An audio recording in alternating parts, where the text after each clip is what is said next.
പ്രകൃതിയെ സ്നേഹിച്ചുകൊണ്ട് ഗ്രാമീണ ജീവിതം നയിക്കുന്ന ഒരു മനോഹരമായ ഗ്രാമം. പലതരത്തിലുള്ള സസ്യങ്ങളും വന്യജീവികളുമുള്ള ഒരു വനമേഖല. ഏറ്റവും പഴക്കം ചെന്ന ആദിവാസി ഗോത്രവർഗക്കാരായ മുതുവാന്മാരും കാടർമാരും കണ്ടുവരുന്ന ഒരു വനമേഖല.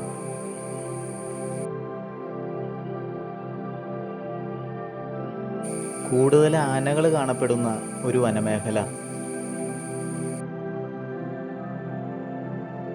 ഇവിടുത്തെ ഏറ്റവും വലിയ പ്രത്യേകത ഇവിടുത്തെ പ്രകൃതി തന്നെയാണ്. ഒരു തവണ വന്നു കഴിഞ്ഞാൽ പിന്നെയും വരാൻ തോന്നിപ്പിക്കുന്ന ഒരു സുന്ദരമായ ഗ്രാമം.